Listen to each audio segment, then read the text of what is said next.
त्यो भुइँचालो आयो, बाघ भोकै मर्छ, घाँस खाँदैन भन्छ नि। मेरो समयमा केही पनि गएको छैन। छानबिन गर्नुहोस् फेरि पनि। रोम जलिरहेछ, निरो बाँसुरी बजाइरहेछ। केपी ओलीलाई गाली गर्न रहर लागेको छ भनेर रहर गर्नु मात्र पनि होइन रहेछ जिन्दगी।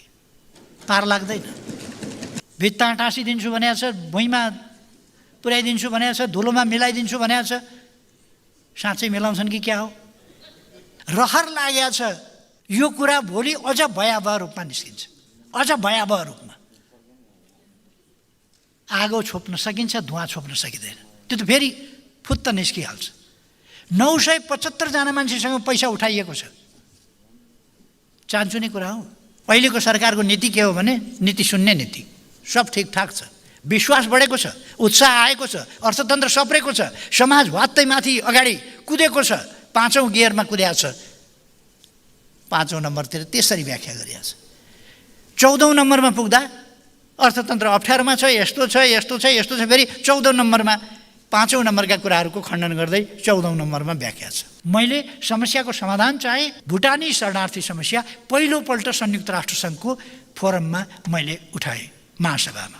त्यति बेलै सरकारकोमा उजुर परेको रहेछ नि त, गृह मन्त्रालयमा उजुर परेको रहेछ। यो काण्ड अगाडिदेखि चलिराखेको रहेछ। यो काण्डको जेठ 19 कि जेठ 30 कहिले हो? गएको वर्ष।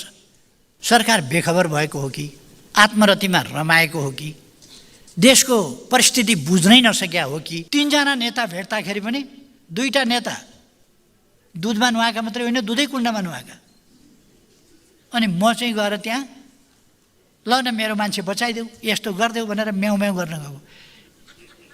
केपी ओलीले अर्थो गर्ला, बाघ भोकै मर्छ, घाँस खाँदैन भन्छ नि। काङ्ग्रेस माओवादी केन्द्र सहितको गठबन्धन सरकार नै हाम्रो अर्थतन्त्रलाई सङ्कटको डिलमा पुर्याउने प्रमुख कारक हो। कुटिकन भागेर गएकालाई घरबाट तानिकन ल्याएर हत्या गरिएको छ। यो कुरा मैले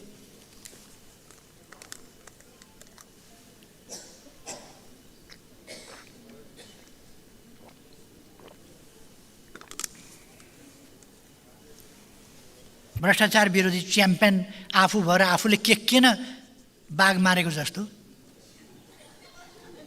उधम हल्ला गरिराखेको छ। गृहमन्त्रीज्यू उधम हल्ला गरिराख्नु भएको छ। अब 99 मान्छे मात्रै शरणार्थीका नाममा खाली। म सरकारमा नभए पनि, अर्कै सरकार भए पनि त्यति बेला सरकारले पठाएको, फिर्ता पठाएको मैले सुनेको छु।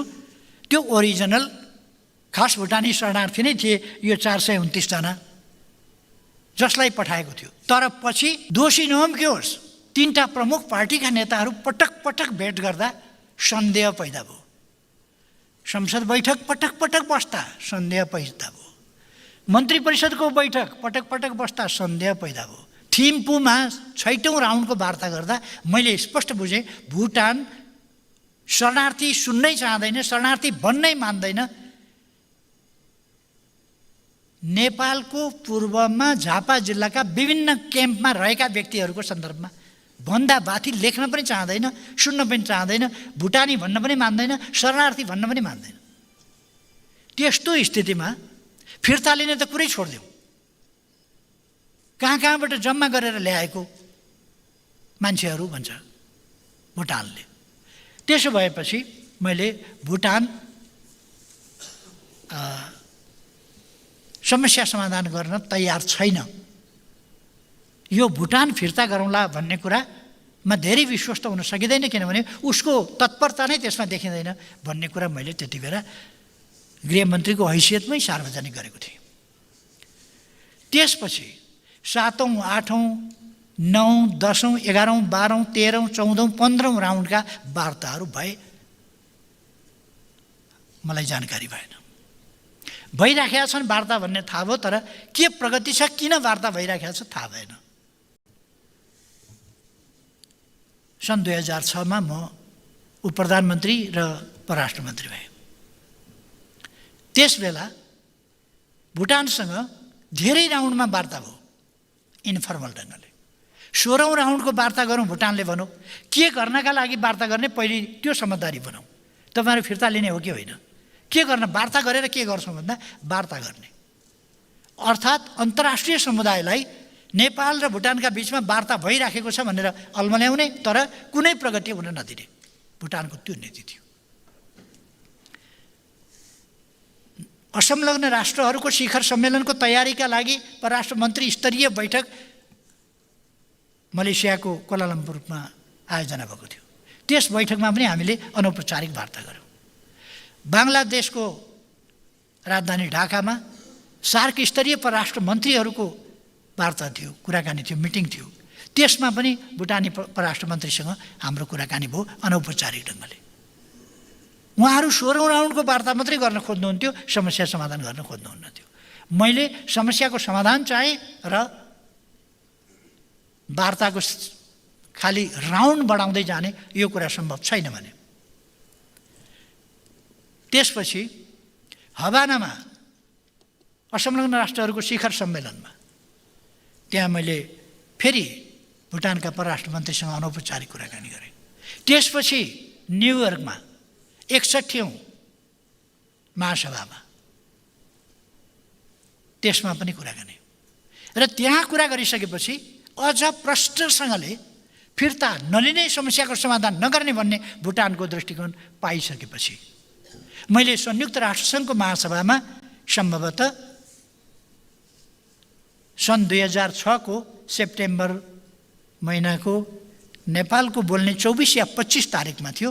त्यहाँ मैले भुटानी शरणार्थी समस्या पहिलोपल्ट संयुक्त राष्ट्रसङ्घको फोरममा मैले उठाएँ महासभामा। त्यसपछि त्यो बोल्नभन्दा अगाडि 19 तारिकमा तत्कालीन राष्ट्रपति जर्ज डब्ल्यू बुशले रिसेप्सन दिनुभयो। त्यस रिसेप्सनमा भेट भयो र भुटानी शरणार्थीको सम्बन्धमा मैले उहाँसँग आग्रह गरेँ कि तपाईँले हामीलाई सहयोग पुर्याउनु पर्यो। हामी सानो देश अप्ठ्यारो स्थितिमा छौँ। 1 लाखभन्दा बढी शरणार्थीहरू विभिन्न क्याम्पमा राखिएको छ। सधैँ बाह्य सहयोगले मात्रै थेग्ला जस्तो पनि लाग्दैन, कन्टिन्यू होला जस्तो पनि लाग्दैन र हामी केही गर्न सक्ने अवस्थामा पनि छैनौँ। हामी आफै गरिब छौँ। त्यसकारण तपाईँहरू डिभी राखेर पनि ल्याउँदै हुनुहुन्छ भने हाम्रो देशमा भएका भुटानी शरणार्थीहरू तपाईँहरूले लिइदिनुहोस् भनेर मैले उहाँलाई आग्रह गरेँ। र मेरो त्यसपछिको शुक्रबार तत्कालीन अमेरिकी परराष्ट्र मन्त्री कोन्डालिजा राइससँग वासिङटन डिसीमा कुरा हुने कुरा थियो। प्रेसिडेन्ट बुशले त्यही कुरा दोहोऱ्याउनु भयो। तपाईँको शुक्रबार कुरा हुँदैछ क्यार कोन्डालिजा राइससँग, त्यहाँ तपाईँ कुरा गर्नुहोस्, म पनि भनिदिन्छु, पोजिटिभली हेर्न म पनि भन्छु, तपाईँले त्यहाँ कुरा गर्नुहोस्, त्यहाँबाट टुङ्ग्याउनुहोस् भनेर उहाँले भन्नुभयो। शुक्रबार त्यसपछि यो हुनसक्छ यही केही दिन बिचको कुरा हो, यो हुनसक्छ 28 तारिकतिर हो कि जस्तो लाग्छ मलाई। त्यो डेट अहिले मलाई याद भएन, सम्भवतः 28 तारिकतिर हो कि। वासिङटन डिसीमा कोन्डालिजा राइससँग कुरा भयो तत्कालीन परराष्ट्र मन्त्रीसँग र उहाँले कुराकानीको अन्त्यमा निष्कर्षमा उहाँले सकारात्मक ढङ्गले यसलाई हेर्ने, यसको निराकरण गर्न अमेरिकाले पहल गरिदिने, पहिलो लटमा अमेरिकाले 60,000 शरणार्थी आफूले एक्सेप्ट गर्ने र यो कुरा पर्सि अमेरिकी प्रतिनिधिले जेनेभामा ह्युमन राइट काउन्सिलमा उद्घोष गर्ने, त्यो जानकारी गराउने र त्यो कुरा उहाँले भनेपछि मैले बडो उत्साहपूर्ण कुरा हो, खुसीको कुरा हो। त्यसका लागि वास्तवमा मैले अमेरिकी सरकारलाई धन्यवाद दिएँ, राष्ट्रपतिलाई धन्यवाद दिएँ र परराष्ट्र मन्त्रीलाई पनि धन्यवाद दिएँ। तपाईँहरूलाई धन्यवाद छ, तपाईँहरूले ठुलो सहयोग गर्न लाग्नुभएको छ। अब बाँकी रहेकालाई आफूले पनि भोल्युम बढाउने र अरू ठुलो ठुलो भूभाग भएका देशहरू छन्, जनसङ्ख्या कम भएका र कतिपयले जेस्टर स्वरूप पनि केहीलाई लिइदिन सक्नुहुन्छ। यसरी थर्ड कन्ट्री सेटलमेन्टलाई पूर्णता दिउँ भनेर मैले आग्रह गरेर त्यसलाई अगाडि बढाउने भन्ने कुरा भयो। केही सञ्चार माध्यमहरूले, केही व्यक्तिहरूले केपी ओलीले सुरु गरेको रहेछ यो, त्यसकारण केपी ओलीलाई किन नसमाउने भनेर भुटानी शरणार्थीको सेटलमेन्ट गर्न त्यत्रो पहल गरेकोमा धन्यवाद भन्नु त कता छ। बुद्धिको भाँडो अनि उल्टै कुरा। यसरी 2008बाट शरणार्थीहरू जान थाले। 12 सम्म शरणार्थीहरू गएर 1 लाख पुगेको दिन अन्तिममा 1 लाख भनेको जो मान्छे लाखौँ पुग्यो शरणार्थी थर्ड कन्ट्री सेटलमेन्टमा जाने, त्यस दिन होटल साङ्ग्रिलामा एउटा इन्टरनेसनल कम्युनिटीले नै आयोजना गर्यो। त्यो हुनसक्छ अमेरिकन एम्बेसी, किनभने सबभन्दा लगभग लाखको सङ्ख्यामा उसैले लगेको थियो। त्यसकारण अमेरिकन एम्बेसीले हो, युएनएचसिआरले हो, अथवा आइओएमले हो, अथवा अरू कसैले हो, तर इन्टरनेसनल कम्युनिटीको ग्यादरिङ थियो। र प्रधानमन्त्रीको हैसियतले उहाँहरूले मलाई सोध्नुभयो के गरेर समाधान गर्ने, तपाईँको अब के राय छ? केही मान्छे त छँदैछन्, केही हजार मान्छे छन् भनेपछि मैले 3वटा अप्सन त्यहाँ दिएको थिएँ। पहिलो, भुटानी शरणार्थीहरूको आफ्नो देश फर्किन पाउने अधिकारको कुरा हो, त्यो अधिकार स्थापित गर्नुपर्दछ। उहाँहरू आफ्नो देश फर्किन पाउनुपर्दछ। यो तपाईँहरूले दबाब नदिकन हुँदैन, तपाईँहरूले दबाब दिनुपर्छ, मैले उहाँहरूलाई भनेको थिएँ। अब यदि त्यसो गर्दा त्यो मुभ आवश्यकता अनुसार सफल हुन सकेन भने त्यसपछि थर्ड कन्ट्री सेटलमेन्टलाई कन्टिन्यू गर्नुपर्दछ। जस्तो भुटान पठाउन शरणार्थीहरूलाई फिर्ता पठाउन नसकेपछि हामीले थर्ड कन्ट्री सेटलमेन्टको प्रयास गरेका हौँ र त्यसलाई सफलतापूर्वक अगाडि बढाएका हौँ। त्यसलाई अझ अगाडि बढाएर पूर्णता दिनुपर्छ। दोस्रो कुरा। तेस्रो, यदि केही व्यक्तिहरू, हुनसक्छ 100-200, 200-400, केही व्यक्तिहरू यदि तै पनि बाँकी रहे भने क्याम्पमै राखेर तमासा गरिरहनु पर्दैन। त्यसलाई नेपालले एकोमोडेट गर्नुपर्छ। हुँदै भएन भने, अरू कुनै उपाय भएन भने थोरै रहेका मान्छेहरूलाई एकोमोडेट गर्नुपर्छ। यो कुरा मैले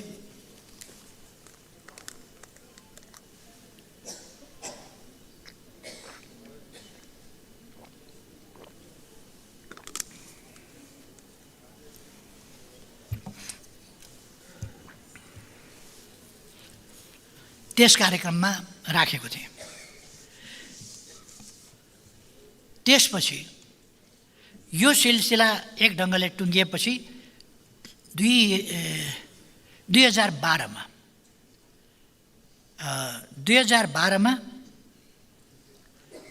फेरि सेकेन्ड जोइन्ट भेरिफिकेसन भनेर अगाडि बढ्यो। 2012मा मैले सुनेको छु, त्यस बेला केही मान्छे छिरे भन्ने अहिले सुनिँदैछ। त्यसको सरकारले छानबिन गर्नु पर्यो, खोजी नीति गर्नु पर्यो। सरकारबाट भ्रष्टाचार विरोधी च्याम्पियन आफू भएर आफूले के किन बाघ मारेको जस्तो उधम हल्ला गरिराखेको छ। गृहमन्त्रीज्यू उधम हल्ला गरिराख्नु भएको छ। यसमा सरकारले जुगामा ताउ लगाउनु पर्ने कुनै आवश्यकतै देख्दिनँ म। यो काण्ड अगाडिदेखि चलिराखेको रहेछ। यो काण्डको जेठ 19 कि जेठ 30 कहिले हो, गएको वर्ष, त्यति बेलै उजुर परेको रहेछ। त्यति बेलै सरकारकोमा उजुर परेको रहेछ नि त, गृह मन्त्रालयमा उजुर परेको रहेछ कारवाही गरिपाउँ भनेर। किन गुपचुप राख्यो? किन गुपचुप? त्यति बेला त्यो उजुर परेपछि मान्छे गिरफ्तार भएका रहेछन्। गिरफ्तार गरेका मान्छेलाई सटाक सुटुक किन छोडियो? छोडिएछ। लेनदेन कारोबार मिलाउने, केस दबाउने कोसिस भएछ। म सरकारमा थिइनँ, सरकारमा हुनेहरूले त त्यतिसम्म त गर्नुभएको रहेछ नि त। तर 1074 जना भुटानीहरू एब्सेन्ट छन्, शरणार्थीहरू। त्यो ठाउँमा 975सँग पैसा उठाएर फारम भरिएको रहेछ। यो पचाउन सक्ने, दबाउन सक्ने केसै होइन। यो त आफै विस्फोट भएर आयो, आफै भुइँचालो गए जस्तो भएर आयो।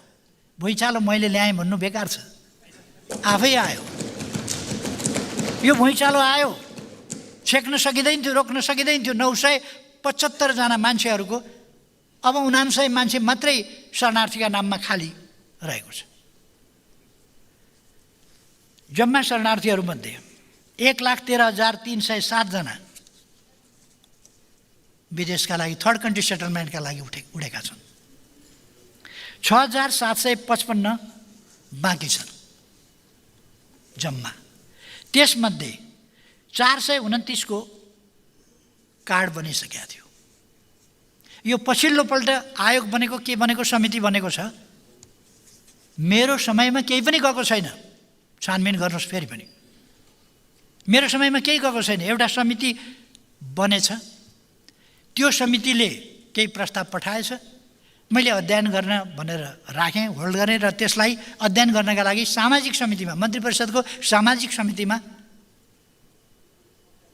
मलाई त पिङ खेलाइ हुनुहुन्थ्यो। मैले त कागजतिर हेर्ने समय पनि थिएन त्यस बेला। मुद्दै मुद्दा, मामिलै मामिला, नारै नारा, जुलुसै जुलुस, भित्ता टाँसिदिन्छु भनेको छ, भुइँमा पुर्याइदिन्छु भनेको छ, धुलोमा मिलाइदिन्छु भनेको छ। साँच्चै मिलाउँछन् कि क्या हो? त्यस्तो स्थितिमा हामीले केही गरेनौँ। त्यसपछि सरकारले त्यसलाई अगाडि बढाउन फिर्ता पठाएछ। तर म सरकारमा नभए पनि, अर्कै सरकार भए पनि त्यति बेला सरकारले फिर्ता पठाएको मैले सुनेको छु। त्यो ओरिजिनल खास भुटानी शरणार्थी नै थिए, यो 429 जना जसलाई पठाएको थियो। तर त्यसपछि कागज फेरियो, माथिको कभर चाहिँ उही राखियो, तलको व्यक्तिहरूको सूची चाहिँ परिवर्तन गरियो। परिवर्तन गर्ने को हो? खोज्न पर्दैन? परिवर्तन गर्ने खोज्नु न। रहर लागेको छ, एमालेको नाम लिन रहर लागेको छ, एमालेलाई गाली गर्न रहर लागेको छ, केपी ओलीलाई गाली गर्न रहर लागेको छ भनेर रहर गर्नु मात्र पनि होइन रहेछ जिन्दगी। पार लाग्दैन। म चुनौतीका साथ भन्न चाहन्छु, म गृहमन्त्री भएँ, परराष्ट्र मन्त्री भएँ, प्रधानमन्त्री भएँ, पटक पटक प्रधानमन्त्री भएँ। छानबिन होस्, छानबिन गरियोस्, म चुनौतीका साथ भन्न चाहन्छु।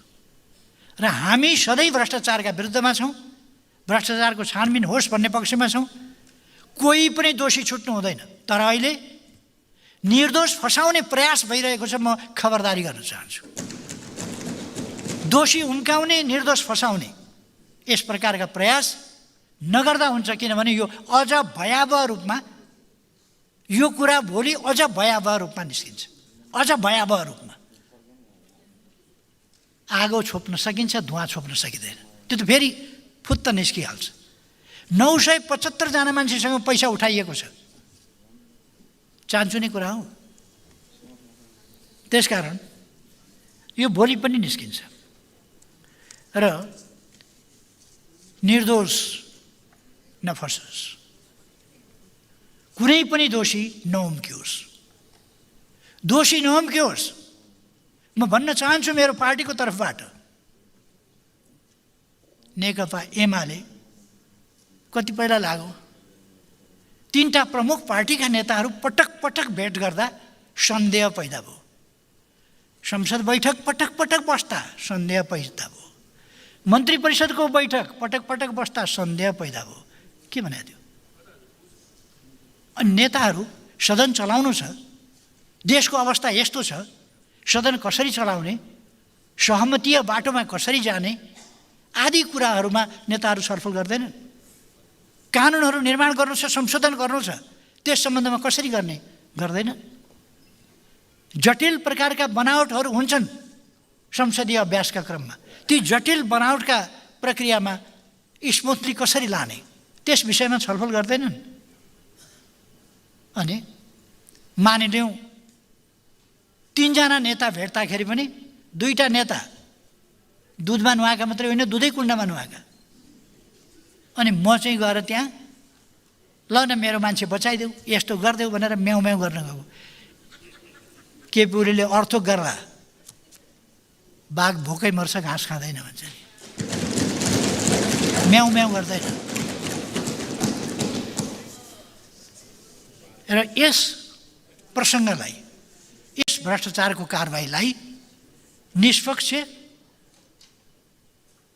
र तटस्थ ढङ्गले कोही पनि अपराधी नउम्किने गरी र कोही पनि दोषी नउम्कियोस्, निर्दोष कोही नफसोस्।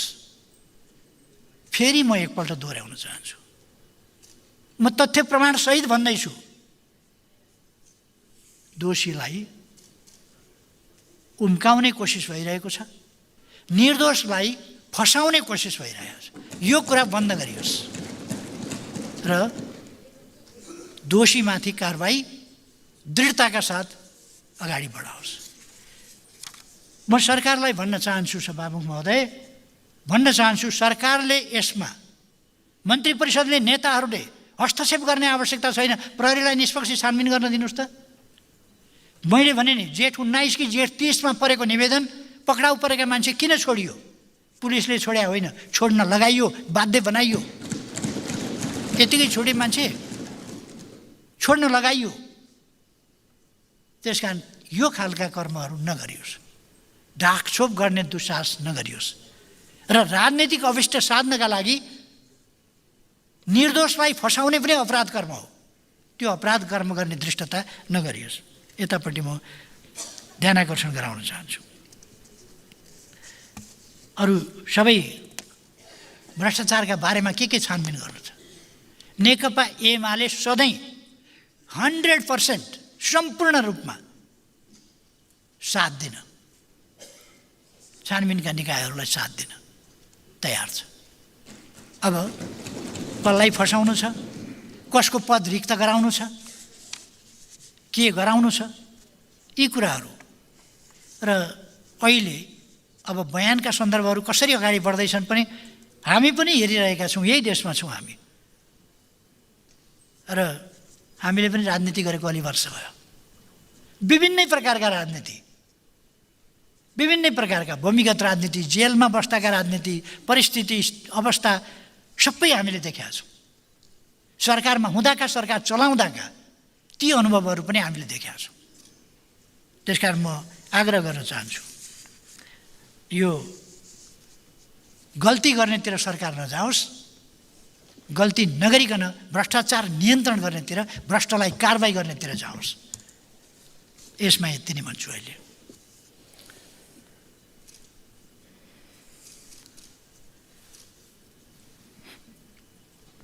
यस सरकारले अथवा यो सरकारले प्रस्तुत गरेको नीति तथा कार्यक्रमले सम्पूर्ण राज्य संयन्त्रलाई देश र जनताको हितमा समर्पित गराउने सङ्कल्प गर्न सकेन। कार्यपालिका, न्यायपालिका, संसद, संवैधानिक अङ्ग, सम्पूर्ण सार्वजनिक क्षेत्र र सिङ्गो निजी क्षेत्र समेतलाई राष्ट्रिय मूल प्रवाहमा आबद्ध भई देश विकास र जनसेवामा केन्द्रित हुने अनुकूल वातावरणको ग्यारेन्टी गर्छु भन्ने साहस देखाएन। सबै नेपालीलाई सम्मानजनक र निष्पक्ष ढङ्गले टाइम कार्डको व्यवस्था लागू गरेर छिटोभन्दा छिटो सेवा पुर्याउँछु भन्न सरकार तयार भएन। सरकारले राज्यका सम्पूर्ण संयन्त्र संविधान र कानुन बमोजिम आफ्नो कर्तव्य पुरा गर्न स्वतन्त्र हुने सुनिश्चित गर्न चाहेन। विरोधाभास त के छ भने सरकारले सम्पूर्ण राज्य संयन्त्रलाई दबावमा राखेर अझ ब्ल्याकमेल गरेर विधिको शासनको उपहास गरेको छ। यो नीति मार्फत स्वतन्त्र न्यायालय, निजामती सेवा र उच्च शिक्षामा उच्च स्तरीय आयोग गठन गर्ने बहानामा अस्थिरता सिर्जना गर्दैछ। सरकार देशमा दुई व्यवहार गरिरहेको छ, गठबन्धन सम्बद्धलाई आग्रहपूर्ण र अन्य सर्वसाधारणलाई पूर्वाग्रहपूर्ण। देशमा विभाजनकारी शासन शैली अपनाइरहेको सरकारको यो नीति तथा कार्यक्रम, यस नीति तथा कार्यक्रमले सुशासन दिन कुनै पनि हालतमा सक्दैन। यसको प्रस्थानै गलत छ, यसको नियतै ठिक छैन। सुशासन कहाँबाट दिन्छ? कृषि योग्य भूमिलाई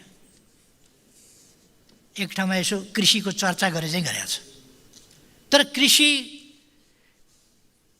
विकासका लागि, आधुनिकीकरणका लागि, व्यावसायिकीकरणका लागि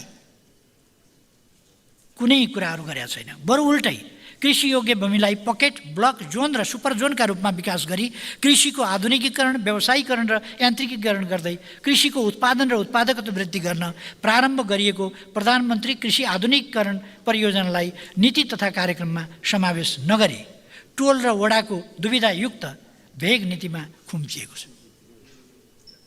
यो किन? त्यस कार्यक्रमको म सरकारबाट हट्ने बित्तिकै त्यस कार्यक्रमको सुरुवात केचनामा पुगेर, केचना कचन कवल गाउँपालिका भन्छ, त्यसमा पुगेर सभामुख महोदय वर्तमान प्रधानमन्त्री ज्यूले नै शुभारम्भ गर्नुभएको थियो। अनि यस्ता कुराहरूप्रति कृषिको आधुनिकीकरणप्रति बिर्सिनु भएको हो।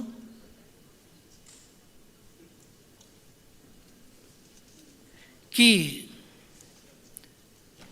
यो कोही अरूले सुरु गरे हुनाले प्रधानमन्त्री कार्यक्रम भनिएको छ। यहाँ प्रधानमन्त्री कृषि आधुनिकीकरण कार्यक्रम भनेको प्रधानमन्त्री त मभन्दा पछि 2 जना भइसक्नु भयो त। मै त प्रधानमन्त्री छैन होला नि, अनि यो प्रधानमन्त्री देख्दाखेरि महिला मात्रै देखा हो क्या हो। त्यसकारण यस्तो कुराहरू छोडिएको छ, त्यस्तो कुरालाई निरन्तरता दिएको छैन। आत्मनिर्भरता हासिल गर्ने राष्ट्रको प्रमुख कार्यक्रमलाई खारेज गर्नुको अर्थ के देशलाई पूर्ण परनिर्भरतामा लग्ने यो नीति र कार्यक्रमको उद्देश्य हो? यो राष्ट्रको लागि सर्वाधिक घातक कुरा होइन र? सभामुख महोदय, सम्माननीय प्रधानमन्त्रीज्यूले यही जेठ 1 गते कूटनीतिक समुदायलाई गर्नुभएको ब्रिफिङमा we need redouble our efforts in all 3 sectors, agriculture, manufacturing and services, to achieve desired growth target. यो भन्नुभएको छ। तर कृषिको उत्पादन र उत्पादकत्व वृद्धि गर्ने महत्त्वपूर्ण आयोजना प्रधानमन्त्री कृषि आधुनिकीकरण परियोजनालाई नीति तथा कार्यक्रममा समावेश पनि गर्नुभएको छ। अनि हाउ यु रिडबल्ड, कसरी?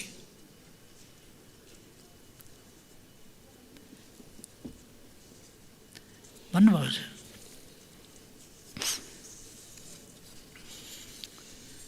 तर कृषिको दात्री समुदाय समक्ष एउटा कुरा गर्ने, सम्मानित सदन समक्ष अर्को दस्तावेज पेश गर्ने, सम्माननीय प्रधानमन्त्रीज्यू सदनले र नेपाली जनताले यसलाई कसरी लिने, म यहाँलाई सभामुखज्यू मार्फत प्रश्न गर्न चाहन्छु। चुरे संरक्षणमा सरकार उदासीन छ। के हो सरकार चुरे क्षेत्रबाट ढुङ्गा, गिटी, बालुवा विदेश निर्यात गर्न प्रतिबद्ध हो? यो गठबन्धन सरकारका गठबन्धनकारी मित्रहरूले पहिले खानीको अन्वेषण गरी, खानीको चुरे क्षेत्र भने होइन, ढुङ्गा खानीको अन्वेषण गरेर बाहिर पठाउनु पर्यो भने त्यो पनि एउटा माध्यम हुनसक्छ यसको अध्ययन गर्ने भन्दा। लौ सिद्ध्याउने भयो, देशै सिद्ध्याउने भयो। अहिले त चुरेबाट पो भन्नुभएको छ त। यहाँ त चुरे क्षेत्रबाट ढुङ्गा, गिटी, बालुवा विदेश निर्यात गर्न पट्टि पो लागेको छ सरकार त। अरू काम छोडेर यो चुरेतिर गिटी बालुवा कारखाना खोल्छ क्या हो? यसले वातावरण र राष्ट्रको आवश्यकताको यथार्थ विश्लेषण नगरी सरकार एक्लै ढुङ्गा, गिटी, बालुवा विदेश निर्यात गर्ने मिसनमा लागेको हो भने यो देशका लागि सर्वाधिक घातक हुनेछ। यो स्वीकार गर्न सकिन्न। प्रस्तावित नीति तथा कार्यक्रम हेर्दा सरकार रुखहरू बिक्री वितरण गर्ने नियतका साथ कटिबद्ध भएर लागेको सहजै अनुमान गर्न सकिन्छ। लडापडा रुखहरू 2 वर्षको समय तोकेर बिक्री वितरण गर्नुको मकसद के हो? 2 वर्ष किन? त्यसपछि लड्न छोड्छन्? यसअगाडि लड्दैन थिए? 2 वर्षमा निकालिसक्ने, त्यसपछि बनाइ सखाप पार्ने हो क्या हो? त्यसपछि न रुख रहे न लडापडा रहे, नत्र 2 वर्ष लडापडा निकाल्ने। लडापडा रुखहरू 2 वर्षको समय तोकेर बिक्री वितरण गर्नुको मकसद के हुन सक्छ? 2 वर्षपछि वन रह्यो भने त लडापडा पनि हुन्छन् होला नि। के हो यो? के आजभन्दा अगाडि लडापडा थिएनन्? के 2 वर्षमा सबैलाई लडापडा गराएर जङ्गल सिद्ध्याउने योजना हो? लडापडा लगायत वन स्रोतको उपयोगको कानुनी व्यवस्था छ। आवश्यक परे कानुनमा संशोधन गरौँ। कानुन छलेर नीति तथा कार्यक्रम मार्फत बिक्री वितरण गर्छु भन्नु आपत्तिजनक हो। नेकपा एमालेको सरकारले व्यापक रूपमा सुरु गरेको वृक्षारोपण र वन स्रोतको सदुपयोगको नीतिलाई यो सरकारले खारेज गरेको छ। यसबाट वन र वातावरणमा सरकारको भ्रष्ट नीति र अदूरदर्शी स्रोत छलफलमा हुन्छ। यसमा हामी बहस गर्न तयार छौँ। सम्माननीय सभामुख महोदय, म यी कुराहरू कुनै आग्रहवश बोलिरहेको छैन। या त यसमा अयोग्यता झल्किन्छ या त यसमा नियतमा खोट देखिन्छ। वनको सन्दर्भमा वन विनाश कार्य त्यति बेला एउटा वैज्ञानिक वन व्यवस्थापनका नाउँमा सालघारी जति, सालका रुख जति नेपालबाट सिद्ध्याउने खालको एउटा आयोजना बनाएर रहेछ। म प्रधानमन्त्री हुँदा त्यसलाई हामीले रोकिदियौँ। त्यो अहिले के हुँदैछ? वैज्ञानिक वन व्यवस्थापन नीतिका नाउँमा सालघारी सखाप पार्ने नीति के हुँदैछ? त्यो बौरिएको छ कि छैन?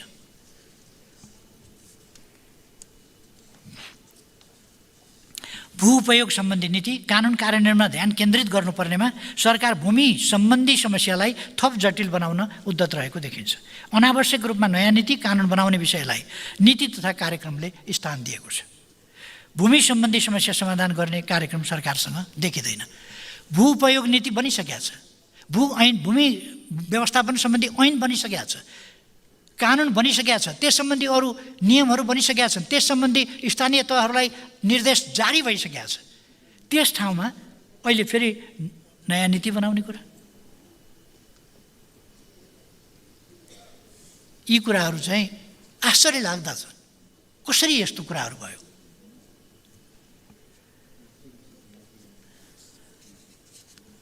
सरकारले संविधानले निर्धारण गरेको अर्थतन्त्रको 3 खम्बे नीतिलाई अस्वीकार गरेको छ। यसमा उल्लेख छैन। बुँदा नम्बर 15ले अर्थतन्त्रको विकासका मुख्य साझेदारबाट सहकारी क्षेत्रलाई हटाएको छ। सहकारी क्षेत्रको योगदानलाई अनदेखा गरेको छ। सहकारी क्षेत्रमा रहेका समस्याहरू समाधान गर्ने र उत्पादन तथा रोजगारीमा सहकारी क्षेत्रको योगदान उल्लेख्य रूपमा बढाउने कार्यक्रमहरू प्रस्तुत नीति तथा कार्यक्रममा प्रस्तुत हुन सकेका छैन। सरकारले शिक्षा नीति तथा कार्यक्रमबाट व्यावसायिक, प्राविधिक र जीवनोपयोगी शिक्षालाई खारेज गरेको देखिन्छ। आधुनिक गुणस्तरीय शिक्षाका लागि ठुलो सङ्ख्यामा विद्यार्थीहरू विदेश जाने गरेको विषयतर्फ सरकार गम्भीर देखिएन। यो त भयावह स्थिति छ त। यहाँ 90वटा भन्दा बढी, कतिवटा हो, 90वटा भन्दा बढी नर्सिङ कलेजहरू बन्द गरियो। यहाँ मेडिकल कलेजलाई एफिलिएसन दिइँदैन। 1500वटा कन्सल्टेन्सी छन् यहाँ सक्रिय।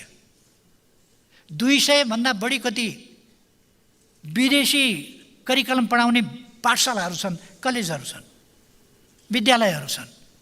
र हाम्रा विद्यार्थीहरू यहाँ ठाउँ भए पनि बाहिर जाने स्थिति भइसक्यो। गुणस्तरको अभावमा, आकर्षणको अभावमा, भने अझ शिक्षालाई नै बन्देज गर्ने खालको त्यस खालका नीतिहरूले धेरै अप्ठ्यारो बनाइराखेको देखिन्छ।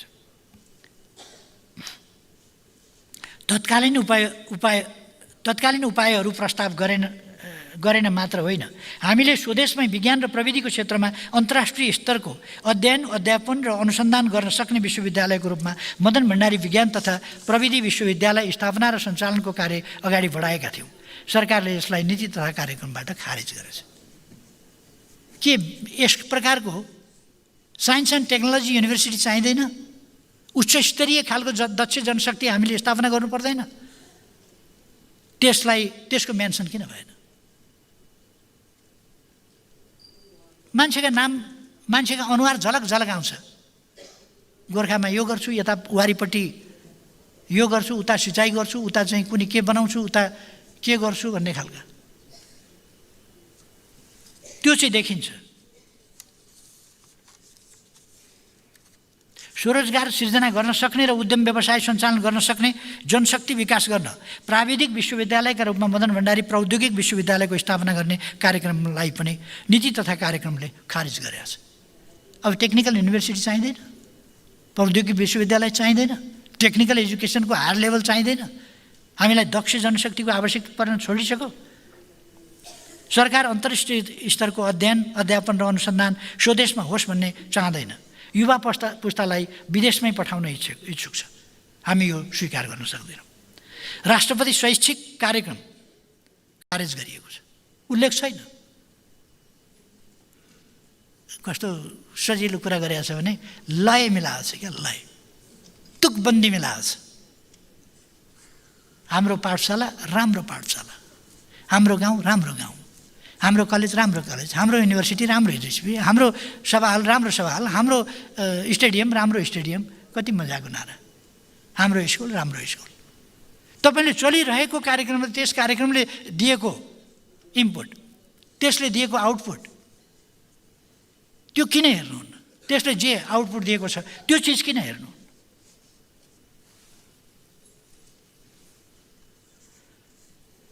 हाम्रो स्कुल बनाउँ राम्रो स्कुल अभियान अन्तर्गत के कार्यक्रमहरू सञ्चालन गरिने हो त्यो कुरा छैन।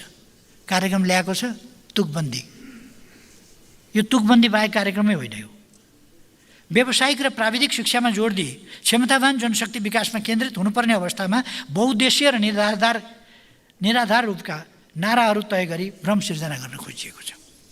सरकारको स्वास्थ्य नीति हेर्दा निरोगी नेपाल सरकारको प्राथमिकतामा अट्न सकेन।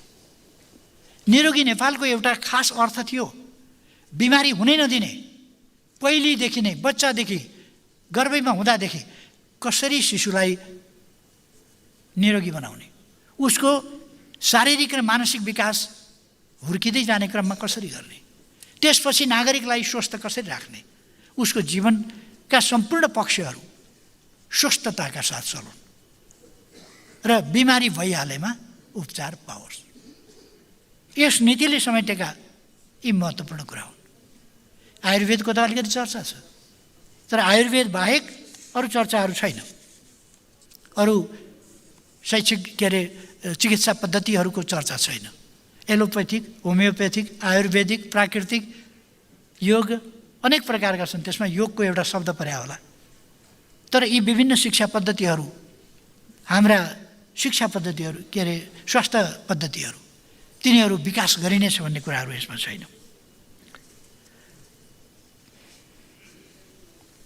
सरकारको स्वास्थ्य नीति हेर्दा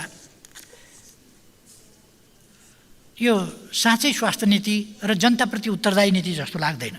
भूगोल र जनसङ्ख्याका आधारमा स्थानीय तहमा 5 देखि 15 शय्यासम्मको आधारभूत अस्पताल स्थापना गर्ने, जिल्ला अस्पताललाई 25 देखि 50 शय्याको अस्पताल र अञ्चल अस्पताललाई 200 शय्याको जनरल अस्पतालमा स्तरोन्नति गर्ने, सरुवा रोग रोकथाम, नियन्त्रण र उपचार एवं स्वास्थ्य विपद व्यवस्थापनको तयारी र प्रतिकार्य गर्न प्रयोगशाला परीक्षण सेवा सहितको 300 शय्याको केन्द्रीय र न्यूनतम 50 शय्याको प्रदेश स्तरीय अत्याधुनिक सुविधा सम्पन्न सरुवा रोग अस्पताल स्थापना गर्ने, सेन्टर फर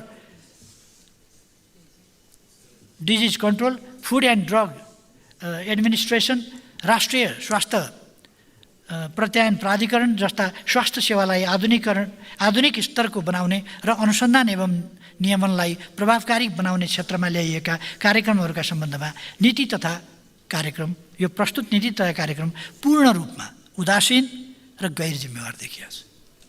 यो त चर्चै गर्न चाहँदैन, त्यतापट्टि प्रवेशै गर्न चाहँदैन।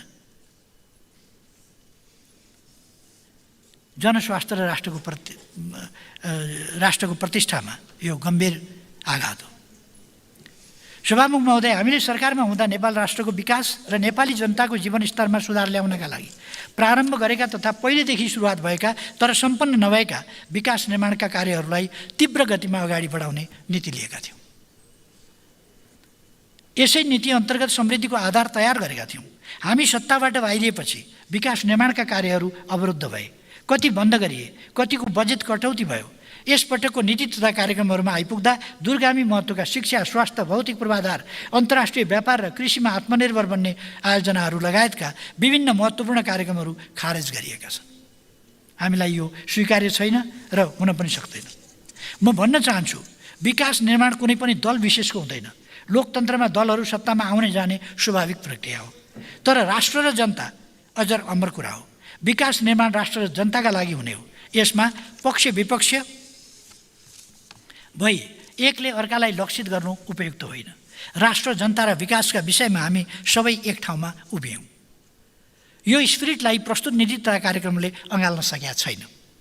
यस अर्थमा पनि यो नीति तथा कार्यक्रम समग्र देश र जनताको साझा दस्तावेज बिल्कुलै हुन सक्ने स्थिति छैन र हुँदैन।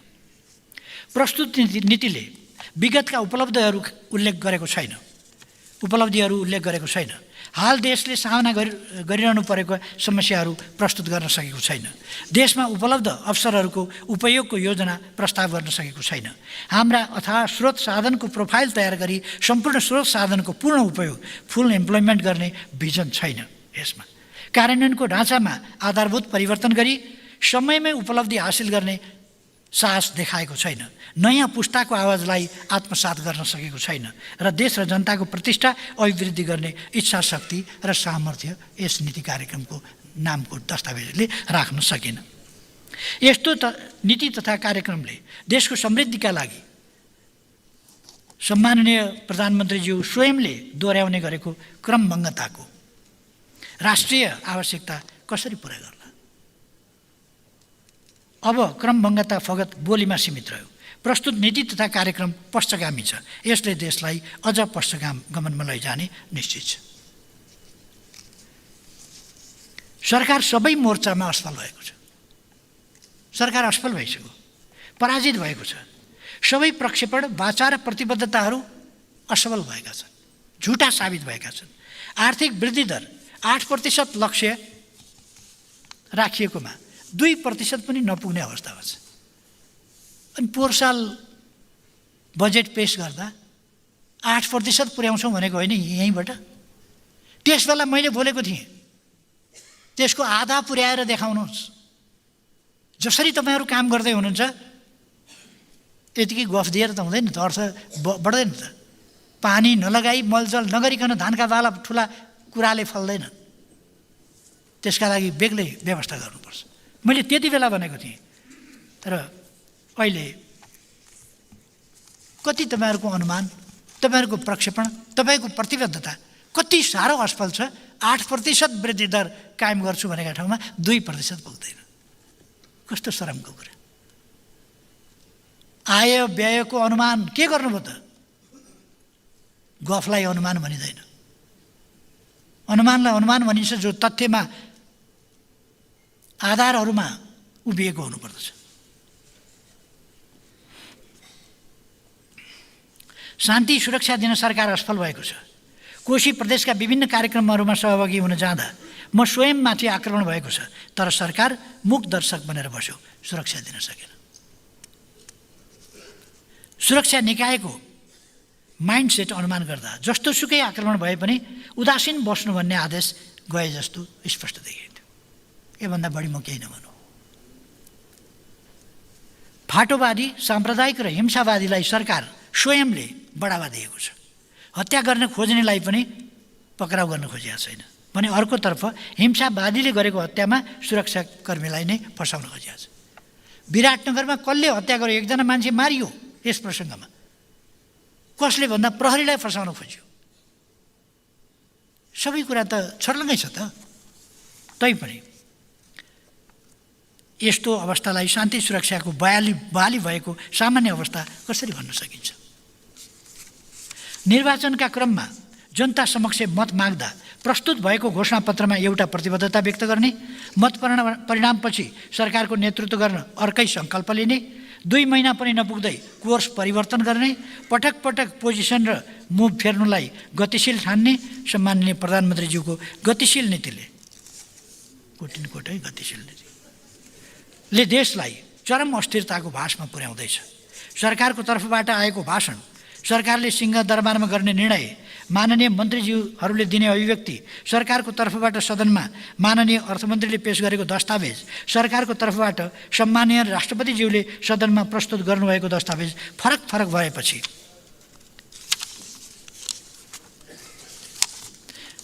राष्ट्र र जनताले के भन्ने? यी सबै कुरा फरक फरक आएपछि कुनलाई पत्याउने, कुनलाई मान्ने, के गर्ने, के बुझ्ने, के विश्वास गर्ने? यस प्रवृत्तिले आज नेतृत्वको क्रेडेन्सियल र क्रेडिबिलिटी आशंकाको घेरामा गएको छ। म सम्झन्छु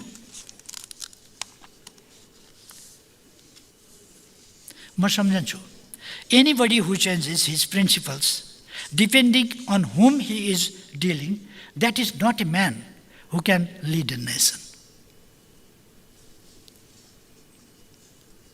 यो जसको अगाडि बसेर कुरा गर्दैछ उसकै अनुकूल कुरा गरिदिने, आफ्नो प्रिन्सिपल, आफ्ना दृष्टिकोण र अडानहरू प्रस्तुत गर्न नसक्ने, जसको अगाडि छु त्यसै अनुकूलका कुरा गर्ने मान्छेले राष्ट्रलाई लिड गर्न सक्दैन।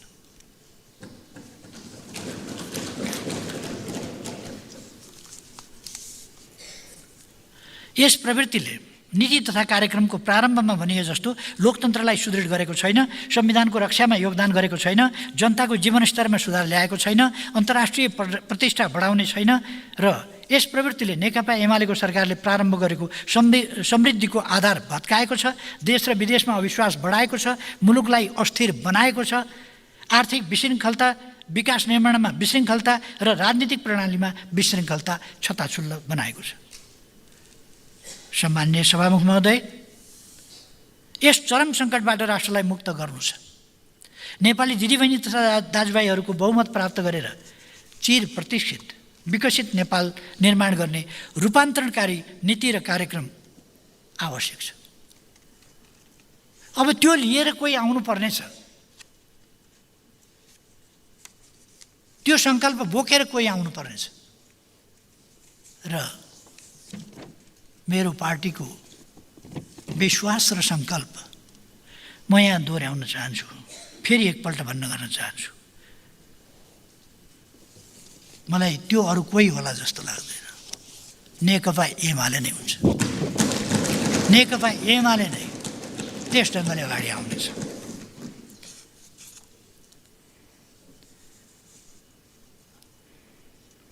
टुक्रिएर असन्तुलित विकास होइन, सम्पूर्ण र सिङ्गो विकास र काम चलाउ होइन, अत्याधुनिक रिमार्केबल विकास गर्ने सामर्थ्य नेपालसँग भएको सन्देश विश्व समक्ष प्रस्तुत गर्ने साहसिक नीति तथा कार्यक्रम सहित हामी आउनेछौँ, आउनै पर्छ। नत्र त यस्तै नीति कार्यक्रम नामका नफेद नटुप्पोका दस्तावेजले हाम्रो समय बर्बाद गर्ने भयो। यहाँ 1 वर्षको समय फेरि खेर जाने भयो।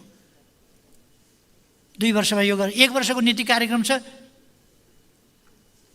2 वर्षमा यसो गर्छौँ भने आज 1 वर्षको पेस गर्नुहोस् न। 2 वर्षमा यो गर्छौँ भने यस वर्ष त्यसका लागि के गर्छौँ त? 2 वर्षमा यसो गर्छौँ, ल ठिक छ। त 1 वर्षमा चाहिँ के गर्छौँ त? छैन। बिना टार्गेटको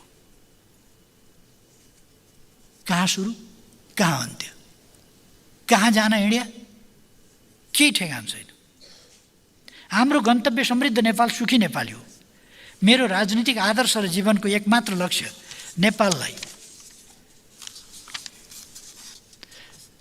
बनाउने र नेपालीलाई सुखी बनाउने हो। समृद्ध बनाउने, नेपाललाई समृद्ध बनाउने र नेपाली जनतालाई सुखी बनाउने हो। यस अभियानमा सम्पूर्ण नेपाली दिदीबहिनी तथा दाजुभाइहरूको साथ समर्थन र सहयोग हुने विश्वास पनि मैले लिएको छु। सभामुख महोदय, मैले यति समय लिएर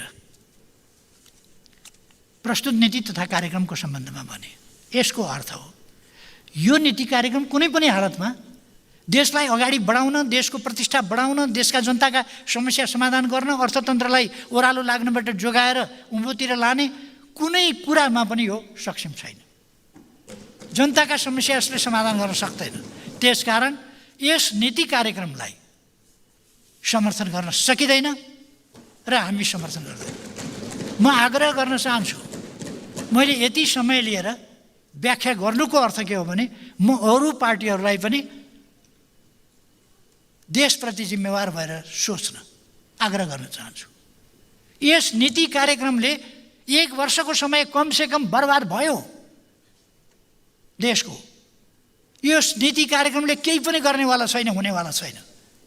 त्यसकारण यसलाई समर्थन नगर्न म अरू दलका मान्यज्यूहरू, स्वतन्त्र मान्यज्यूहरू सबैलाई पनि आग्रह गर्न चाहन्छु। यसलाई पारित गर्नु हुँदैन। यो पारित गर्न योग्य छैन। जसले देशको बाटो देखाउँदैन, देशलाई समस्याबाट उम्काउँदैन, जसले देशलाई अगाडि बढाउन कुनै सोचै राखेको छैन, त्यस्ता नीति कार्यक्रमका नामका पोथाहरूमाथि हामी छलफल गरिरहेका छौँ। त्यही बोकेर जानुपर्ने नौबत नआओस्।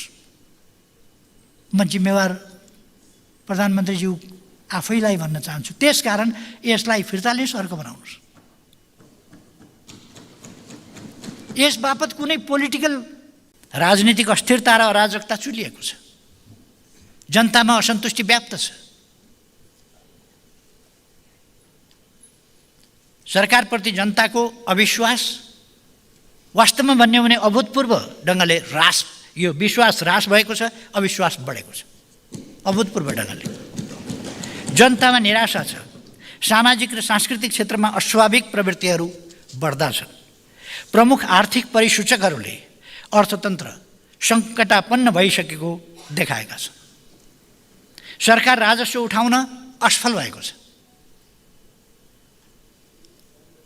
राजस्वले चालु खर्च, तलब, पेन्सन, सामाजिक सुरक्षा भत्ता लगायत अनिवार्य दायित्वको खर्च व्यवस्थापनसम्म गर्न पनि नसक्ने स्थितिमा सरकार पुगेको छ। मूल्य वृद्धि दोहोरो अङ्क नजिक पुगेको छ। सर्वसाधारणले उपभोग गर्ने वस्तुहरूको मूल्य 15 देखि 25% वृद्धि भएको छ।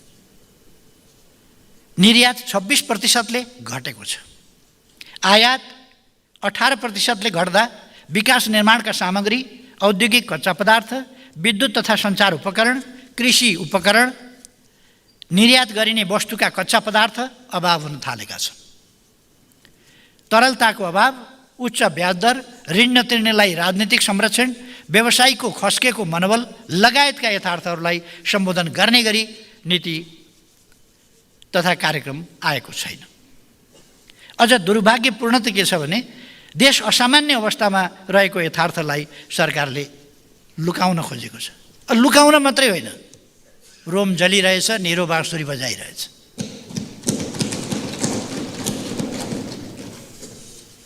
दस्तावेज यति विरोधाभासी छ। बुँदा नम्बर 5 मा भन्छ सब ठिकठाक छ, विश्वास बढेको छ, उत्साह आएको छ, अर्थतन्त्र सप्रेको छ, समाज वात्तै माथि अगाडि कुदेको छ, 5औं गियरमा कुदेको छ। 5औं नम्बरतिर त्यसरी व्याख्या गरिएको छ। 14औं नम्बरमा पुग्दा अर्थतन्त्र अप्ठ्यारोमा छ, यस्तो छ, यस्तो छ, यस्तो छ, फेरि 14औं नम्बरमा 5औं नम्बरका कुराहरूको खण्डन गर्दै 14औं नम्बरमा व्याख्या छ।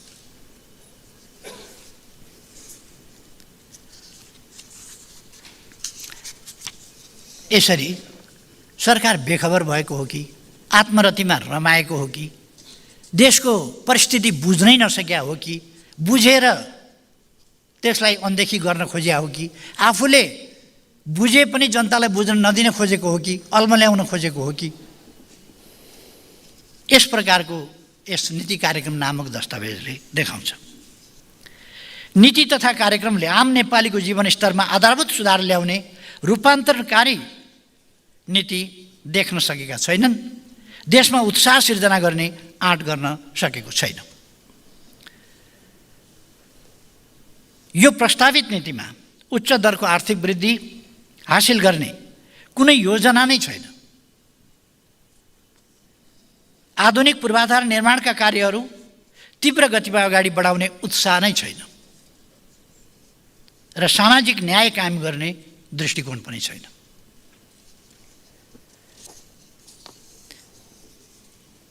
एकदम संक्षिप्तमा भन्दा नीति तथा कार्यक्रमको उद्देश्य छैन, कहाँ पुग्ने भन्ने गन्तव्य छैन, कसरी जाने मार्गचित्र छैन, सर्वत्र नीति शून्य नीति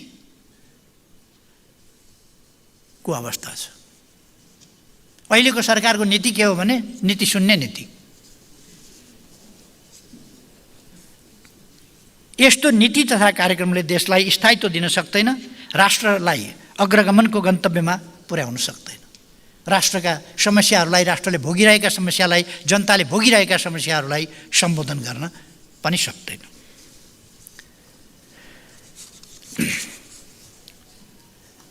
सम्माननीय सभामुख महोदय, सर्वाधिक लज्जास्पद त के छ भने यो नीति दस्तावेजले सम्मानित सदनलाई र सार्वभौम नेपाली जनतालाई देशको यथार्थ अवस्थाको जानकारीसम्म गराउने आँट गरेको छैन। प्रधानमन्त्री तथा मन्त्री परिषदको कार्यालय अन्तर्गतको राष्ट्रिय तथ्याङ्क कार्यालयले प्रकाशित गरेको तथ्याङ्क अनुसार सन् 2010-11लाई आधार वर्ष मानेर आर्थिक वर्ष 78-79 र आर्थिक वर्ष 79-80 का पहिलो र दोस्रो त्रैमासिकको कुल ग्राहस्थ्य उत्पादन वृद्धि तुलना गर्दा पहिलो त्रैमासिकमा कुल ग्राहस्थ्य उत्पादन अघिल्लो वर्षको भन्दा 0.34%ले ऋणात्मक र दोस्रो त्रैमासिकमा 0.73%ले ऋणात्मक देखिएको छ। पहिलो त्रैमासिकको तुलनाले अर्थतन्त्र गम्भीर रूपले जोखिमतर्फ जान लागेको देखाएको छ भने लगातार दोस्रो त्रैमासिकमा समेत दोब्बर दरले ऋणात्मक हुनुले नेपाली अर्थतन्त्र मन्दीको चपेटामा परेको पुष्टि गर्दछ। यस्तो गम्भीर आर्थिक सङ्कट सम्बन्धी विषय यो सरकारलाई जानकारी हुनुपर्ने होइन र? तर सरकारलाई जानकारी भएको नीति कार्यक्रममा कहीँ देखिँदैन र त्यो परिस्थितिको सामना गर्ने उत्साह, त्यो आँट, त्यो पनि कहीँ देखिँदैन, त्यो उपाय पनि देखिँदैन, त्यस सम्बन्धमा कुनै चिन्तन पनि देखिँदैन। अथवा सरकार सदनलाई छल्न चाहन्छ, के गर्न चाहन्छ? मैले बुँदा नम्बर 8 पढेँ। भूकम्प, कोभिड, डेङ्गु र रुस युक्रेनको युद्धलाई दोष लगाएर आर्थिक स्थायित्व र वित्त व्यवस्थापनमा चुनौती देखाइएको रहेछ। माननीय अर्थमन्त्रीज्यूबाट गत वैशाख 24 गते सम्मानित सदन समक्ष प्रस्तुत भएको विनियोजन विधेयक 2080 का सिद्धान्त र प्राथमिकताका बुँदा नम्बर 2 मा विश्व आर्थिक परिदृश्यका साथै केही आन्तरिक कारणले गर्दा आर्थिक गतिविधिमा शिथिलता आएको उल्लेख गरिएको छ। सम्माननीय प्रधानमन्त्रीज्यूबाट यही जेठ 1 गते कूटनीतिक समुदाय समक्ष भएको ब्रिफिङमा, इन्टरनेसनल कम्युनिटीलाई कूटनीतिक समुदायलाई जम्मा गरेर गरिएको ब्रिफिङमा the cumulative impact of COVID-19 pandemic and the disruption in the supply chain of foods, fertilizers, fuel, and other essential goods has hit all of us and risked backsliding of our development gains. Meeting the targets of revenue collection and capital expenditure has become difficult. Thus, budget deficit has emerged. प्रधानमन्त्रीजीले बोल्नुभएको कुराको त्यो कागज मैले यहाँ बोकेकै छु। यही कागज मैले पढेको हुँ। प्रधानमन्त्रीजीले इन्टरनेसनल कम्युनिटीलाई त्यो कुरा बताउनु भएको छ। सरकार प्रमुखले दात्री समुदायसँगको ब्रिफिङमा राजस्व सङ्कलन गर्न कठिनाई भएको उल्लेख गर्न मिल्छ। राजस्व सङ्कलन गर्न पनि सरकारले अन्तर्राष्ट्रिय समुदायलाई गुहार्न मिल्छ। राजस्व उठाउने अनिवार्य प्राथमिक कर्तव्य सरकारको होइन र? सरकार त आफ्नो प्रारम्भिक प्रथम कर्तव्यमै असफल भएको छ।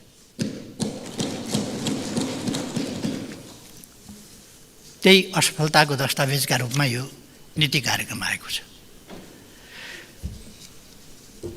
सम्माननीय सभामुख महोदय, राष्ट्रिय तथ्याङ्क कार्यालयको प्रकाशनलाई विश्वास गर्ने कि माननीय अर्थमन्त्रीज्यूको दाबीलाई सही भन्ने कि सम्माननीय प्रधानमन्त्रीज्यूबाट कूटनीतिक समुदाय समक्ष भएको प्रस्तुतिलाई सही भन्ने कि सम्माननीय राष्ट्रपतिज्यूबाट प्रतिनिधि सभाको सर्वोच्च संस्था सम्मानित सङ्घीय संसद समक्ष प्रस्तुत नीति कार्यक्रममा उल्लेखित विवरणलाई सही मान्ने।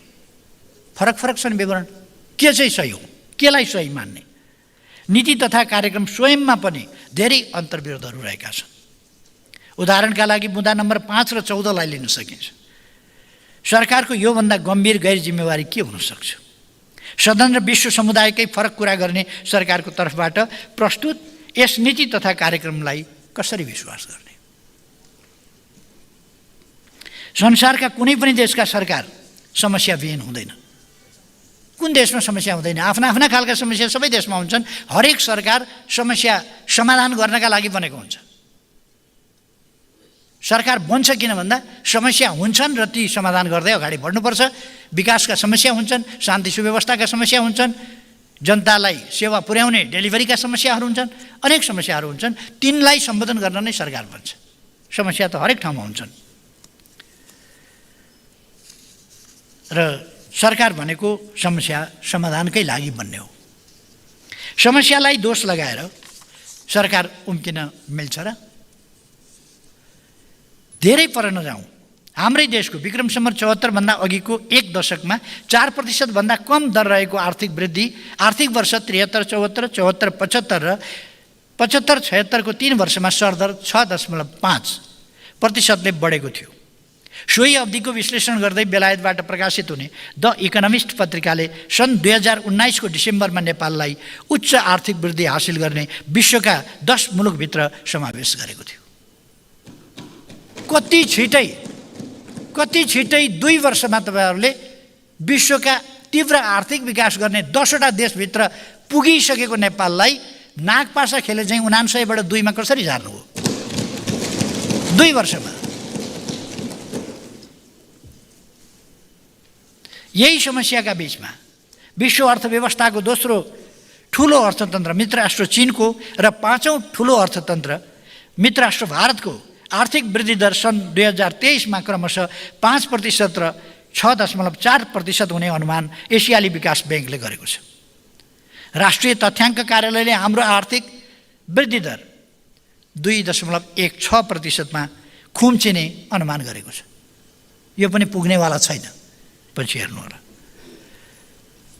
सम्माननीय सभामुख महोदय, नेकपा एमालेको सरकारलाई विस्थापन गरी बनेको काङ्ग्रेस माओवादी केन्द्र सहितको गठबन्धन सरकार नै हाम्रो अर्थतन्त्रलाई सङ्कटको डिलमा पुर्याउने प्रमुख कारक हो। प्रधानमन्त्रीज्यूलाई लाग्यो होला यो सरकार राम्रो छ, सफल छ भनिदिए हुन्थ्यो। तथ्याङ्कहरूले त्यस्तो बोल्दैनन् सभामुख महोदय।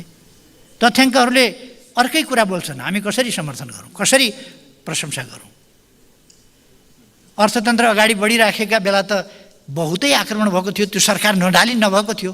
अस्ति एकजना मित्रले भन्नुभयो के यही दिन देख्नलाई त्यो के गर्नु परेको थियो भनेर। त्यस्तै के यही दिन ल्याउनका लागि तपाईँहरूले यो देशलाई ओह्रालो ल्याउन लागि, अर्थतन्त्रलाई ध्वस्त बनाउनका लागि यो गठबन्धन बन्नु परेको थियो? यो गठबन्धन देश र जनताका लागि बनाएको कि देश र जनतालाई कष्ट दिन बनाएको? यो दुःखको कारण भएको छ यो गठबन्धन। अर्थतन्त्र बिग्रिँदै जाँदा राष्ट्रिय जीवनका सबै आयामहरू गम्भीर रूपले प्रभावित हुँदै जान्छन्। तर यो नीति दस्तावेज त्यसतर्फ उदासीन छ।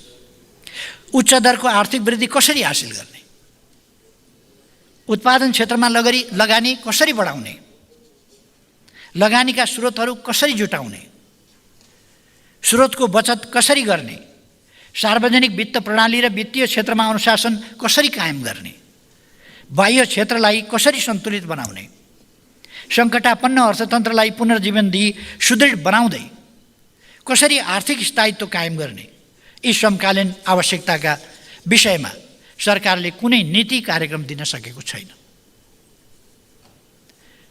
आर्थिक नीतिका हिसाबले प्रस्तुत दस्तावेज पोलिसी प्यारालाइसिसको नमुना बनेको छ। सरकार अर्थतन्त्रलाई अस्थिर बनाउँदै विगतका उपलब्धिहरूलाई समेत समाप्त पार्ने नियतका साथ अग्रसर भएको देखिन्छ। सभामुख महोदय, प्रस्तावित नीति तथा कार्यक्रमले लोकतन्त्रलाई सुदृढ बनाउने, लोकतान्त्रिक अभ्यासलाई अर्थपूर्ण बनाउने, जीवन पद्धतिको रूपमा विकास गर्ने र लोकतन्त्रप्रति सबैको आस्था एवं विश्वास मजबुत बनाउने विस्तृत खाका कम्प्रेहेन्सिभ फ्रेमवर्क देशलाई दिन सक्नु पर्थ्यो, सकेको छैन। सरकारप्रति जनताको विश्वास बढ्ने कुनै कार्यक्रम प्रस्तावित भएका छैन।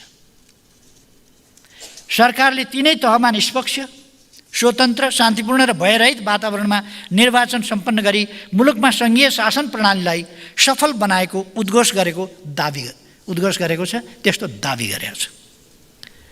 तीनै तहको निर्वाचन कुन हदसम्मको अराजकता, अशान्ति, त्रासदीपूर्ण र ठगी तथा जालसाजीयुक्त थियो, मैले यसअघि पनि सम्मानित सदन समक्ष यथार्थ घटनाहरू राखिसकेको हुनाले यहाँ दोहोऱ्याइरहन चाहन्छु। मान्छेको मृत्यु भएको छ, मान्छे घाइते भएका छन्, बुथ कब्जा भएको छ, गणना नसिद्धिँदै घोषणा भएको छ।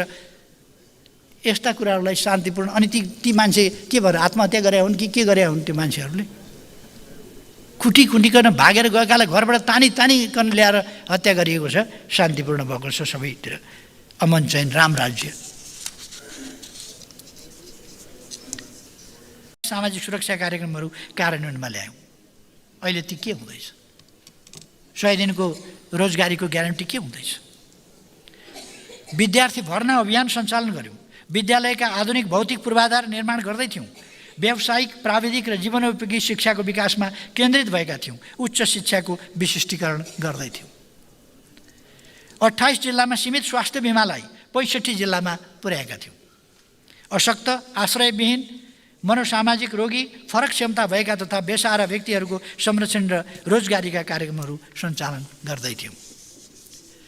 13औं दक्षिण एसियाली खेलकुद प्रतियोगिता भव्यतापूर्वक सम्पन्न गर्यौँ। नेपालको इतिहासमै सबभन्दा बढी 51 स्वर्ण पदक सहित 207 पदक प्राप्त गरी दोस्रो स्थान हासिल गर्न सफल भयौँ। मानव विकास सूचकाङ्कमा पछि परेका क्षेत्रमा भौतिक पूर्वाधार र आर्थिक तथा सामाजिक विकासका कार्यक्रमहरू सञ्चालन गर्यौँ।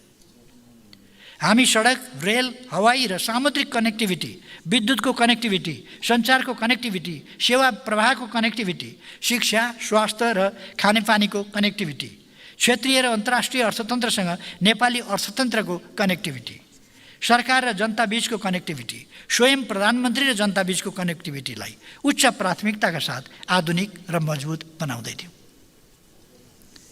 उत्पादन व्यवस्थापन र शासकीय प्रणालीमा विज्ञान प्रविधि र नवप्रवर्तन, साइन्स, टेक्नोलोजी एन्ड इनोभेसनको आधिकारिक प्रयोग गर्ने नीति र कार्यक्रम कार्यान्वयन गर्दै थियौँ। इनोभेसनको पछिल्लो रिभोल्युसन आर्टिफिसियल इन्टेलिजेन्सलाई क्याचअप गर्ने, एडप्ट गर्ने गति र शक्तिका साथ अघि बढेका थियौँ।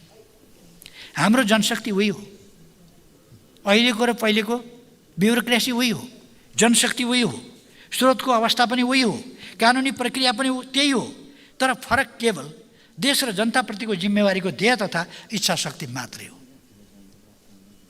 जसले गर्दा सुन्न गाह्रो पर्छ। तर त्यति बेलाको विकासको रफ्तार, त्यति बेला देशले उपलब्धि गरेको हासिल गरेको उपलब्धि र आजको शिथिलता यसैले देखाउँछ, अर्थतन्त्रले देखाउँछ, प्यारामिटर्सले देखाउँछन्, तथ्याङ्कहरूले डेटाले देखाउँछन् कि के भइरहेको छ।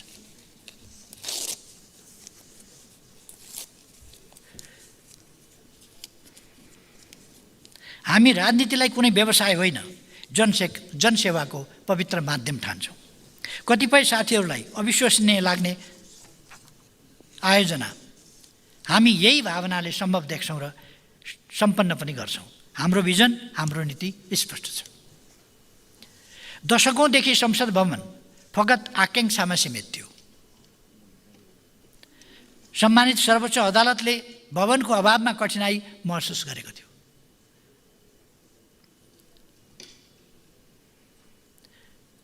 महान्यायाधिवक्ताको कार्यालय पनि थिएन, सरकारी वकिलको कार्यालय पनि थिएन, अरू कार्यालयहरू थुप्रै क्षतिग्रस्त थिए वा छँदै थिएनन्। राष्ट्रिय, क्षेत्रीय र अन्तर्राष्ट्रिय स्तरका सभा सम्मेलनका लागि सभा हलहरूको अभाव थियो। जम्मा केही सभा हल भन्न पनि नसकिने खालका ससाना सभा हल र व्यवस्थित नभएका त्यस्ता हल मात्रै थिए, सभा हलको रूपमा चित्रण गर्न सकिने सुविधा सहितका थिएनन्। त्यस्तो अवस्थामा आज यी सबै भवनहरूको निर्माण कार्य मान्य सांसदज्यूहरूले देखिरहनु भएको मैले विश्वास गरेको छु। यसमा हामीले हाम्रो साझा उपलब्धि होइन र यो, यसमा हामीले गर्व गर्नु पर्दैन। संसारका आधुनिक सहरहरूमा टावरहरू, ट्विन टावर, मलेसियाको ट्विन टावर, बुर्ज खलिफा टावर दुबईको, थाइल्यान्डको के टावर, विभिन्न यस्ता टावरहरू व्यापारिक केन्द्रका रूपमा बनेका छन्। नेपालमा कुनै व्यापारिक केन्द्र टावरको रूपमा बनायो भने अब उपरान्त टावर नबनाउने भनेर पानी समातेर कसम खाने कस्तो खालको चाहिँ विकास विरोधी अवधारणा हो। त्यसकारण यस्ता कुराहरूबाट हामी मुक्त हुनुपर्छ भन्ने ठान्छु म। हामीले पनि त्यस्तै इकोनोमिक हबका रूपमा टावरको विकास गर्नु हुँदैन र। मलेसियामा महाथिरले बेसरी गाली खाएका थिए मलेसियाको ट्विन टावर बनाउँदा, बेसरी गाली खाएका थिए। इन्टरनेसनल एयरपोर्ट बनाउँदा गाली खाएका थिए, सहरभन्दा बाहिर बनाएर। तर भिजन यस्तैमा आवश्यक पर्ने हो। आजको कुरा मात्रै देख्ने होइन, भोलिको कुरा पनि देख्ने, त्यसमा भिजन भनेको त्यो हो।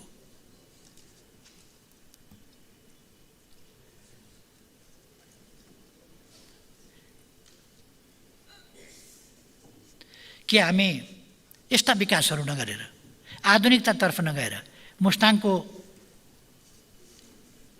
के छोसेर भन्छ कि चोसेर गाउँ भन्छ, त्यहाँ भित्तामा ओडारहरू छन्, गुफाहरू छन्। त्यस्तै परम्परागत खोपीमा त्यस्तै गुफाहरूमा बस्नुपर्ने हो र? आधुनिकतातर्फ जानु पर्दैन? दुनियाँको आधुनिकताको गति समाउनु पर्दैन?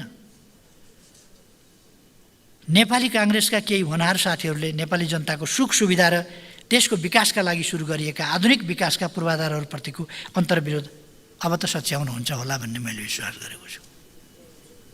यो मैले मेरा लागि बनाएको होइन।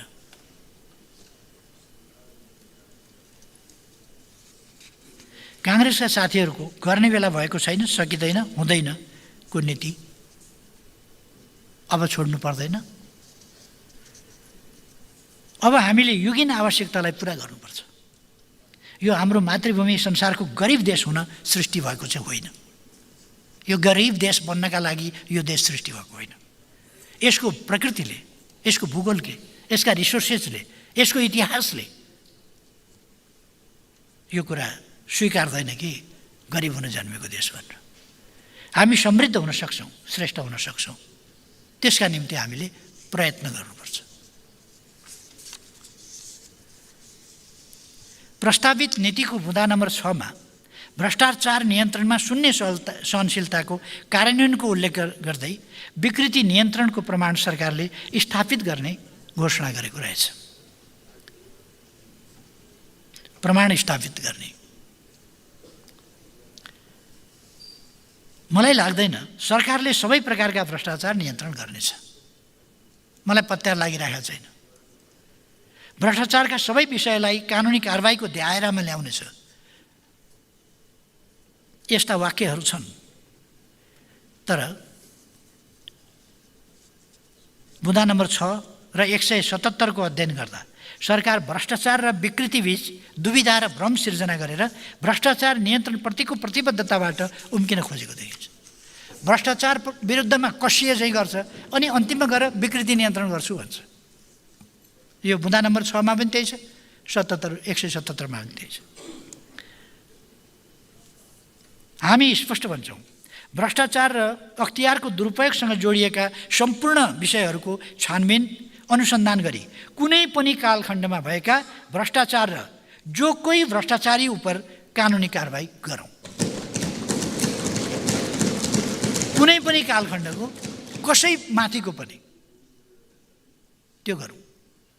एकपल्ट इच्छा शक्ति देखाउँ, यसलाई साझा इच्छा शक्ति बनाऊ।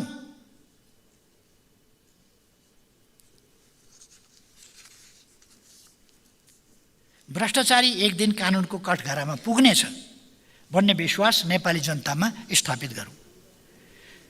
तर यो सरकारले त कहाँसम्म भने प्रस्तावित नीतिका 188 मुद्दामा सरकारी जग्गा अतिक्रमण गर्ने विरुद्धको छानबिन अनुसन्धान र मुद्दा दायर गर्ने विषय समावेश गर्नसम्म पनि सकेका छैन।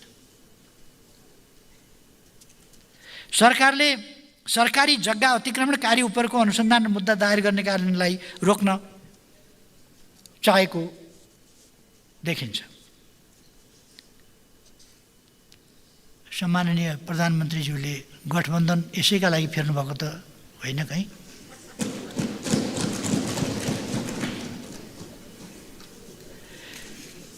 सरकारले भ्रष्टाचारमा शून्य सहनशीलता भनेको छ, तर बालुवाटारको ललिता निवास जग्गा काण्ड, माता तीर्थको जग्गा काण्ड, सर्दो जलाधार क्षेत्रको जग्गा सट्टा भर्ना काण्ड, धोबी खोला जग्गा काण्ड, तथाकथित ओम्नी खरिद काण्ड, वाइड बडी काण्ड, क्यान्टोनमेन्ट काण्ड लगायतका विषयहरूमा जो विवादित छन्, अनुसन्धान र मुद्दा दायर गर्ने कार्य यथाशीघ्र गरिनेछ भन्न यो सरकारलाई कसले रोक्यो? किन नगर्ने?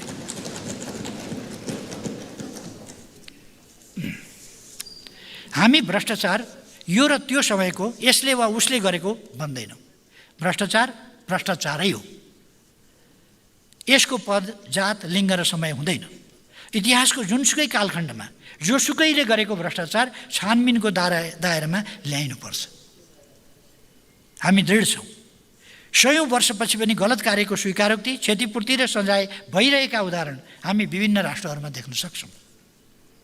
यस सरकारले ढाकछोप गरेर इतिहासको विस्मृतिमा राखेर उन्मुक्त हुन खोजे पनि नेपाली जनताले छोड्ने छैनन्। व्यक्तिको मृत्यु भए पनि काण्ड त इतिहासको रूपमा रहन्छ। म दोहोऱ्याउँछु, history never says goodbye. History never says goodbye, but it says see you later. एकछिन भ्रष्टाचार ढाकछोप गरिएला, एकछिन गुड बाई भनिएला, तर हिस्ट्रीले गुड बाई भन्दैन, सी यू लेटर भन्छ, फेरि फर्केर आउँछ।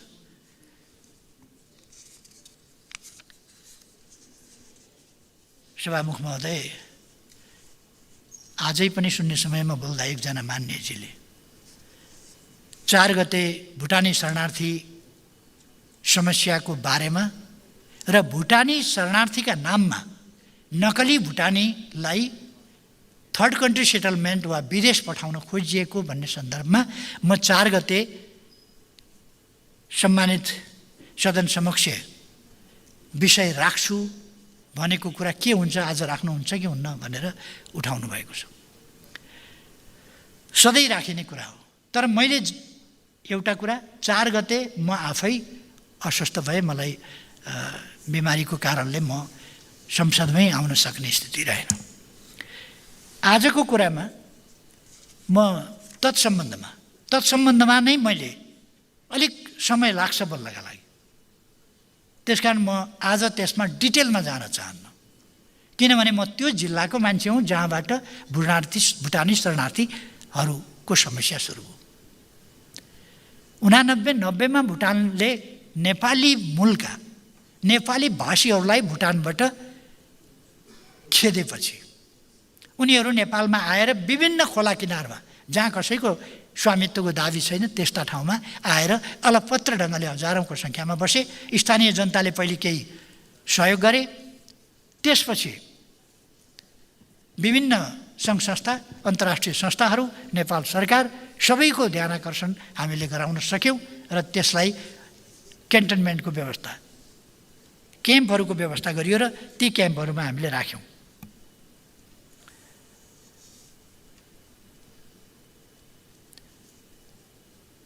त्यसपछि भुटानसँग हामीले वार्ता प्रारम्भ गऱ्यौँ। त्यसबेला मेरा पुराना मित्र माननीय शेरबहादुर देउबाजी त्यतिबेला गृहमन्त्री हुनुहुन्थ्यो, उहाँले फर्स्ट, सेकेन्ड, थर्ड, फोर्थ राउन्डको वार्ता गर्नु। फोर्थ राउन्डको वार्ता उपयुक्त भएन, त्रुटिपूर्ण भयो। 51 सालको निर्वाचनपछि म गृहमन्त्रीमा आएँ। 5th र 6th राउन्डको वार्ता काठमाडौँ र थिम्पूमा मैले गरेँ।